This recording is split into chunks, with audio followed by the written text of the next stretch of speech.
Hello, everyone. My name is Morgan Baker, and today I'm going to be talking about deaf accessibility, the power of customization. So I'm going to start off by laying a couple facts on you. In the US, there are approximately 48 million people who have some degree of hearing loss, whether it be mild to profound. To do the math for you, which I so graciously have done, that is roughly 15% of the population that has some sort of mild to profound hearing. And that, to me at least, is a ton. And that's just in the United States. So, how can we make our games more accessible? This session is going to explore the power of customization and provide some guidance on creating accessible experiences across the whole DHH spectrum, where DHH stands for deaf and hard of hearing. So I'm going to start off stereotypical stuff, but I mean, it's helpful. I'm going to introduce myself. I am a full-time disability specialist for the University of Southern California. I also provide accessibility consultation to studios as needed. So the most recent was I did some help for Naughty Dog with The Last of Us Part 2, which was super freaking cool. It was a blast. In addition to that, for my everyday role, I just work with hundreds of people with disabilities to create uh, equal access and, equal experiences. And this ranges from medical, mobility, all the way to blind, low vision, and deaf. And if there's one thing I can take away from my role and share with you right now, is that there's no such thing as one disabled experience. There's no such thing as an identical diagnosis. Every single person is always a little bit different, and this is especially true for deaf and hard of hearing individuals, which deafness is my specialty. Some folks are born with hearing loss, whereas others may develop it later in life. Deafness is also a spectrum, as represented here in an audiogram that I share with you on my slide. Some people may have mild hearing loss, whereas others may have up to profound hearing loss. Some people might use hearing aids if it's like mild, moderate, whereas others may know sign language, or maybe if it's severe to profound hearing loss, you might see people who have like cochlear implants, and many choose not to use a hearing device at all, whether it's for medical purposes or personal purposes. So we also have two ears, which means deafness doesn't just range from person to person, but also ear to ear. For example, someone may be completely deaf on one side, but be able to hear on the other. In fact, I don't think you will find many deaf people with identical audiograms. In fact, I think unless it's like zeros on across the board, you're not going to find the identical audiogram, which I think is very interesting. So you can take me, for example. I went deaf in my teenage years, learned sign language, but I also have two cochlear implants and I use my voice, as you can hear. However, I actually don't always use my cochlear implants when I play video games, since cochlear implants are very, very tiring. And honestly, at the end of the day, I just want to relax and game. I don't want to worry about hearing fatigue. And though other deaf people may relate to me, we are still very different. We're all extremely different. So what can we do to design our games to make them as accessible as possible to the deaf and hard of hearing communities? And as you might have guessed, because it's in the name, the power of customization. Every deaf person, hard of hearing person has their own individual needs, and we cannot predict them as designers. Therefore, by adding customization options to our games, we can enable deaf players to adjust the interface and the gameplay to meet their individual needs. So let's take the most common one that we see. Subtitles and closed captions. In the entertainment industry, this is a standard to include subtitles and closed captions, as well as it's a standard to let people customize them. In the video game industry, subtitles are honestly the bread and butter of deaf accessibility. It can make or break a game, especially if the game has a lot of dialogue. So in addition to allowing players the ability to turn on the subtitles, we also need them to have the ability to adjust the subtitles to meet their needs. Here I list 5, the first 3 being font size, color, and edging. and this last two being background color and opacity. And on the left here is a screenshot from Disney Plus where all 5 suggestions are integrated. But why do we use all these options? Aren't subtitles enough? Well, no, because every person has their own individual needs. So like, for example, dyslexia, about 5 to 10% of people have a reading related disability, and you can bet there's going to be an intersection between that and the deaf population. Therefore, it's important to let people have that font customization, especially for folks who heavily rely on subtitles. Especially too, this is just basic practices of just creating a universally designed product. For example, some deaf people may be dyslexic and need an opaque background to increase contrast or font edging to improve the contrast, whereas others may need different text colors to ease eye fatigue. And that actually is common for not just dyslexic people, but also non-dyslexic, or maybe someone who has like visual processing issues and they might need a different color to alleviate fatigue. So let's take a really recent example from Ghost of Tsushima. We can adjust a few things, including the subtitle backdrop, subtitle names, text color, and something called large text.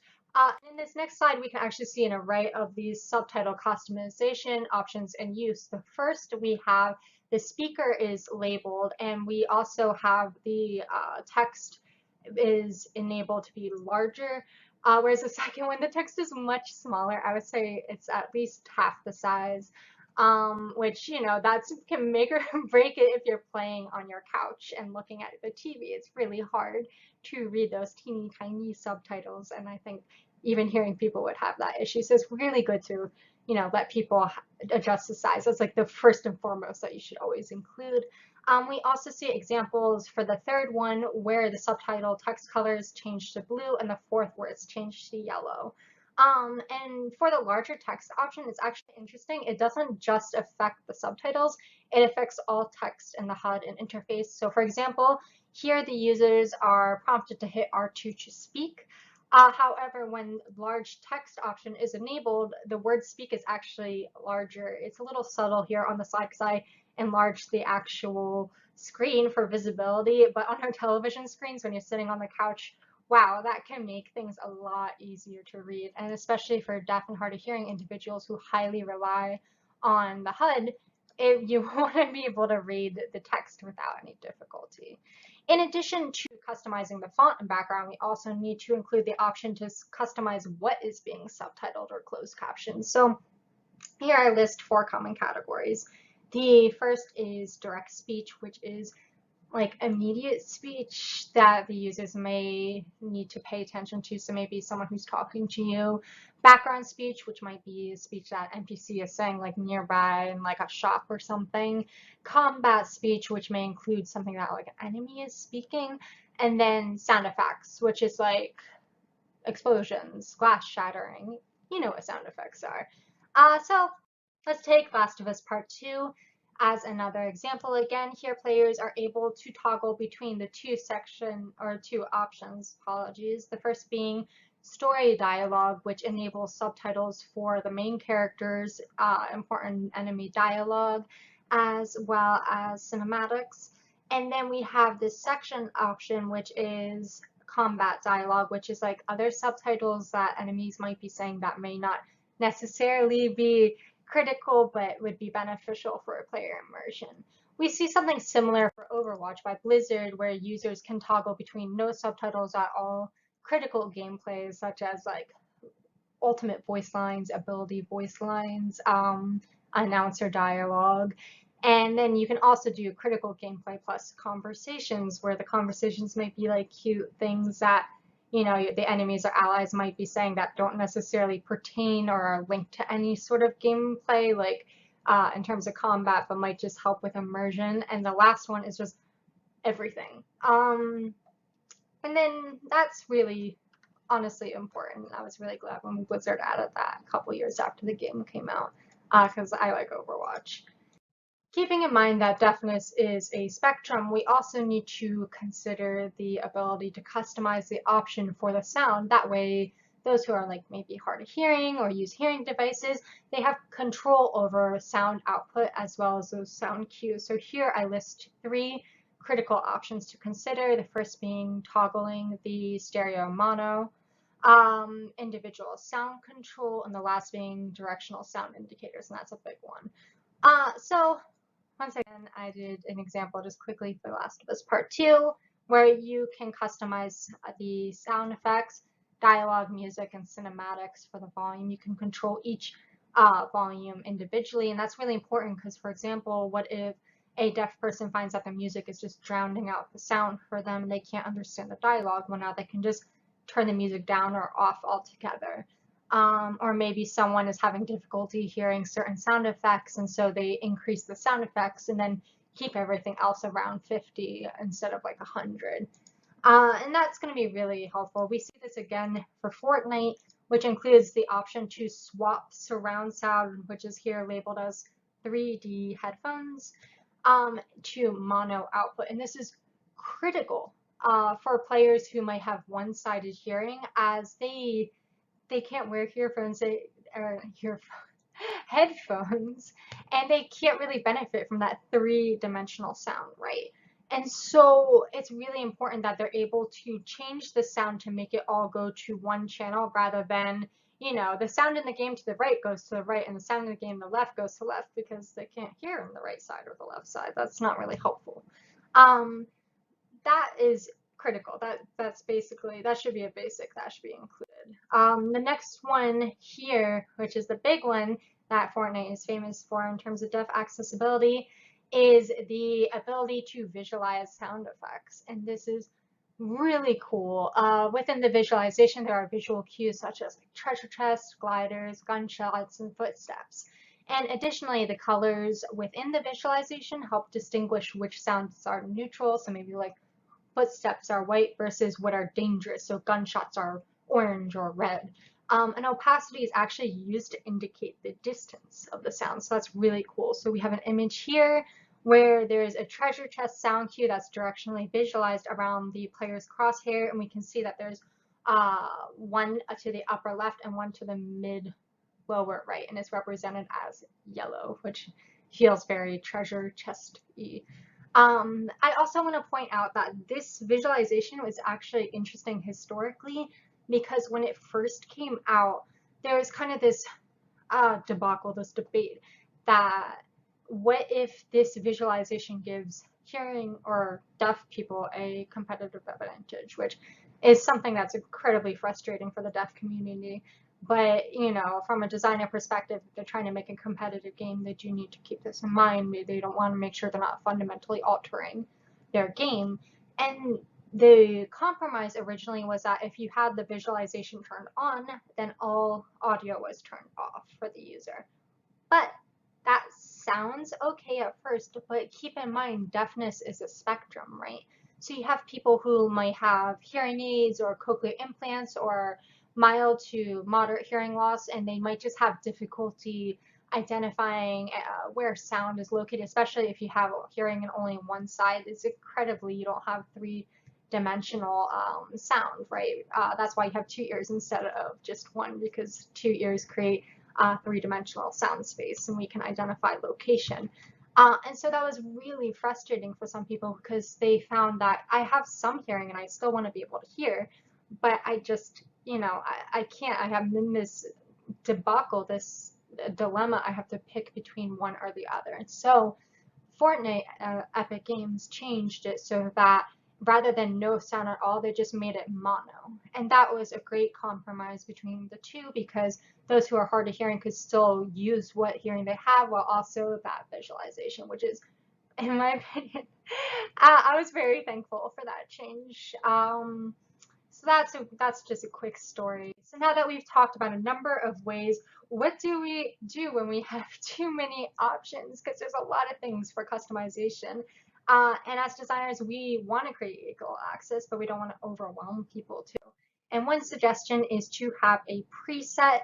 For instance, let's say we have settings, they drastically change for individual between like combat games versus a story-based RPG. And when they first start playing game, it's hard to predict what should I change. And so by creating a preset, we can kind of help guide players. And so, for example, here's Naughty Dogs, where users can adjust the preset and it turns on, like, let's see, awareness indicators, some dodge prompts, subtitles, and certain vibration cues. And that way, during the onboarding, players will have these automatically turned on, but they can always go back and make small adjustments as they learn the gameplay in their own style.